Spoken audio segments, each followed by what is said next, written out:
Hi guys, it's Zoe and welcome back to my channel. Today I'm going to be showing you how I installed this gorgeous sandy blonde wig from westkisshair. If you want to see how I installed this wig from start to finish and my thoughts on the hair, etc., make sure you keep on watching. Dark pink polos, I hurt the rock before Cam got the shit to pop. The doors closed. I felt like bad boy street. So jumping right into it, as I said at the start, this wig is from westkisshair and here is a little unboxing for you so you can see what you get inside of the box. So I opened it up and here is the beautiful wig, and we got a bonnet, some lashes. I also got a wig band which I used later on in the video, an edge brush and a little storage bag for my wig.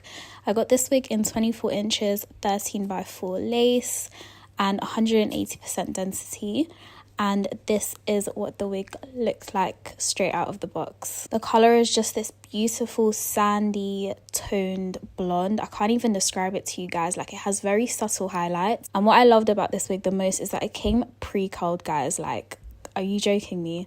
These curls were so beautiful. Here's the lace as well, and the lace allowance was crazy. Like, this is a 13x4 wig, but like, it's given I can part it any type of way I want. Here's me just brushing through the curls so you can see the body and how soft and silky this hair is. I'm obsessed with these curls. I need to know what type of curling one they used to make these curls because like, I just can't deal with how pretty they are.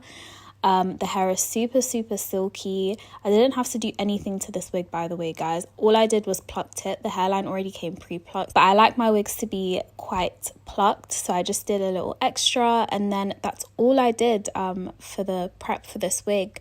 Here's me just hot combing the front a little bit more so you can just see what that looks like. And yeah, I'm gonna hand you over to real life Zoe. Okay, so it's time to install this wig, guys. I would just like to quickly say this is like the quickest prep I've ever had to do for a wig. I literally, as you saw, I pulled it out of the packaging, and I tell you, this wig is pre-plucked. I didn't have to wash it, I didn't have to tone it, especially with blonde hair. It normally comes like off a bit yellowish, but let me bring her over for you guys to see. Like, it's just a gorgeous like sandy color. I don't know how to explain it. It just reminds me of like beach sand. So I'm so excited to install this. I did a little bit of plucking. As you saw, I plucked it and I hot combed it a little bit as well and used my wax stick just to help tame all the hairs at the front so that installing is a lot easier. But yeah, I'm so excited to put this on my head, guys. Like, just look at this hair. This lace base is crazy. Like, you can really like part it all the way down to the side here if you wanted to. I really like it when my wigs have lace base like that. I'm debating cutting off this wig band. I think I am actually gonna cut it off because I feel like it's been sewn slightly too low, so it's gonna sit awkwardly on my head. So I'm just grabbing my scissors and I'm just gonna cut this off.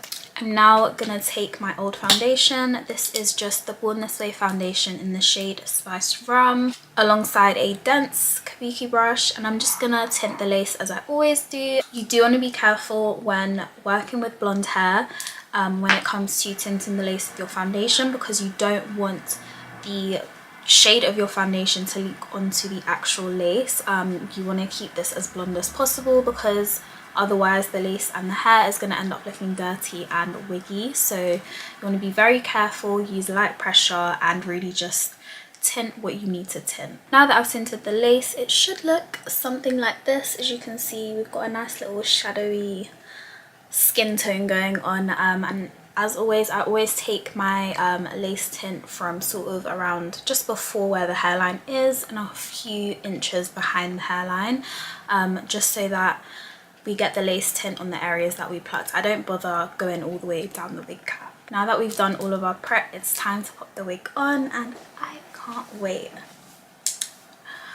Oh my god, look at this, guys. It's just the instant transformation for me. Like, tell me I don't look like a completely different person already. Like, I'm obsessed. Now the first thing I'm gonna do is change the part because I hate having my hair parted on this side of my face. This is my good side, so I always stick to a parting on this side or the center of my face, and I don't know if I want to do a middle part today or a side part. So let's start with middle. Unfortunately, I did get some foundation just right here at the top, which I was warning you guys about not doing, and I managed to do that. So this is why you need to be careful, because it does stain the hair really badly and it's very hard to get out. I think because of that reason I might have to do a side part, but let's see. Now what I'm showing you guys right now is my routine that I would usually do on my mannequin head. All I do is I grab a wax stick, and as you can see I just laid it down, and now I'm grabbing a light hold hairspray, light to medium, and just spraying right over the top of where I just put that wax stick. Now I'm grabbing my preheated hot comb. This has been on for like literally 45 minutes now, just so it's really hot and ready to go. And listen to that sizzle. Don't be afraid of the sizzle, guys, it means it's working. So essentially all I'm doing is I'm going to part the hair in small sections, and then grabbing my wax stick and spraying with some hairspray, and then hot combing. And that is all I do to lay the hair down as flat as possible. The smaller the sections you grab, the flatter your wig is going to lay. So okay, so this is what a middle part would look like. Is this the vibe for today? That is the big question right now. Oh, I do love the side, guys. It might have to be a side part. I think I'm officially happy with how the parting looks. Like, this is such a vibe, like just the side part. And I think I'm not gonna add baby hairs to this unit as well, just because I feel like, especially with blonde hair, if you add baby hairs it starts again looking like a wig, like it's not giving scalp anymore. So I think the lighter the hair color is, the less baby hairs you want to put. Go ahead and grab my little claw clips, and I'm just gonna clip all the hair to the side so that I can see what I'm doing for the next steps. Now that that's all clipped to the side, I'm going to go ahead and grab my scissors, my trusty scissors, and I'm just going to cut off this excess lace right here on either side of the ears. Again, you want to make sure everything's lining up correctly before you start cutting it, because again, this is going to make or break how your unit is if you don't cut it properly. As you can see, this now fits around the sides of my ears perfectly. I'm gonna go ahead and grab my scissors again, and I'm gonna start cutting little tabs along the lace. As always, this is gonna make gluing down my wig so much easier, because I can focus on one section at a time. I'm just gonna go ahead and clean off any excess makeup or oils that I have on my forehead before I move on to gluing everything down. For my wig glue, as always, I'm going to use my Best the Melt wig glue from Hair by Calais, and I'm just going to use the back of an old eyelash box to put the glue on. I should really get a little glue palette, like a little like metal palette that I can put my glues on so that I don't ruin everything around me. But yeah, I'm just gonna apply a nice big blob of that, and then I'm going to grab the back of my eyebrow razor, and I'm gonna start applying all the glue in thin layers. I'm gonna go for, because I'm really feeling this wig, I'm gonna go for 3 layers because I want this to stay on for quite a while. I have some stuff to do during the week, and it's my friend's birthday tomorrow, so I wanna have this wig really, you know, last through our antics and whatever we end up doing. So yeah, I'm gonna go ahead and do 3 layers, making sure that each layer dries completely clear before I move on to the next layer. You guys know the drill, same as always. Okay, now that I've glued all the layers down, I'm grabbing my rat tail comb. I'm going to have this handy, and I'm going to start placing the lace back over the top of where I just glued down. As you can see, I only did this front section, so I'm only gonna put the lace back over that front piece and then repeat all the steps all around my head. I'm really making sure that I apply pressure with my rat tail comb to make sure that everything is really secure and pressed together. Fun fact, the first time I ever did blonde hair was like in like 2018. It was like the second wig I ever bought in my life, and it was like this grey icy white wig. And that white wig, when I posted a picture on it, it was the first time I got noticed and like scouted to like do a shoot. So if that ain't your sign to get yourself a blonde white wig, that's your sign. Like, I don't know what to tell you. Literally my whole Instagram was started because of this white wig that I had. It was crazy. Don't be afraid to try something different, guys, because you never know the opportunities it might provide you with. I'm just gonna grab my hot comb quickly and just press down these hairs a little bit to help melt everything together. Okay, I'm quickly gonna go ahead and do these two little side pieces off camera, and I will be right back. Okay, now that everything is completely glued down, I'm going to go ahead and grab my wig band. Let's see if we have one in the box, which I believe it came with. So I'm just gonna use the West Kiss headband that it came with. And I'm gonna securely tighten this around my head as tight as possible.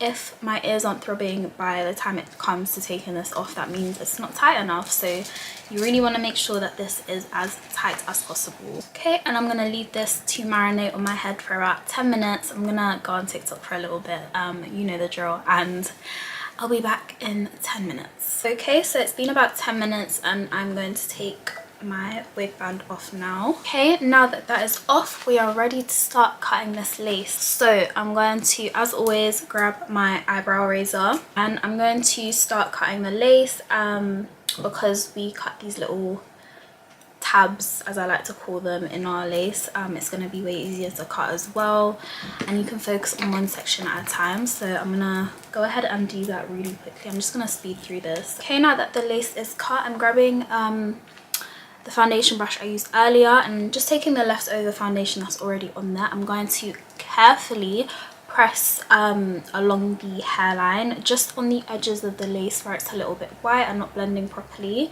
and this should help create a seamless blend from my forehead to the lace. Now, because I'm not doing any baby hairs, I really want to make sure that the lace and the hairline is looking as perfect as possible, because I'm not going to be able to use baby hairs to disguise any mistakes that I've made. So I'm really taking my time to really press down all the areas that I've glued down and going in with a little brush to like touch up any pieces. Okay, now that that is done, I'm going to go ahead and define this parting because I can see my black hair coming through the lace a little bit. So for this, I'm going to be using just a small little angled brush and some foundation powder, not my liquid foundation. And I like to use one that's slightly lighter than my skin tone because your scalp is naturally a little bit lighter. So I'm just taking that and then I'm going to press that into the parting so that everything blends seamlessly. Okay, and it should look something like that. It's a very subtle difference, but it definitely changes everything. Just taking out my clips so I can see what I'm working with. I would say the only annoying thing about blonde hair is like it mixing with your makeup, especially as a brown skin girl, dark skin girl. Like I'm trying to I've already got some lip gloss in my hair and my foundation and it's just stressing me out. So that is something I definitely do not like about blonde hair. It's definitely worth the trouble that I have to go through. I'm really obsessed with how it came pre-curled because this is just cut down on so much time for me. I wonder what curler they use over at West Kiss Hair because I need this. Like, just want these to be a little bit shorter. So for that, I'm just grabbing my eyebrow razor again and going from like here, I think. I don't want them to be too short to the point that they don't blend in with my hair. Usually I find with blonde 613 hair, especially if it's been processed or like dyed a little bit, because you can see this has been highlighted, I find that the hair is very like Barbie doll-esque. Like it feels like Barbie doll hair and I don't know why. I think it's because it goes through a bleaching processing like back in the factory, but the hair never feels as nice as like black, you know, virgin hair would. But this is like, I mean, the video speaks for itself. You can tell how soft this is. I haven't experienced shedding apart from when I plucked it, which of course is natural. But the hair is stunning. So I actually forgot to film an outro, but this is essentially how the wig looks. I'm obsessed with how it came out. The hair quality, the color, everything is 10 out of 10 from me. I hope you guys love it as much as I do. And yeah, make sure you guys like, comment and subscribe, and I will see you in my next video. Bye guys.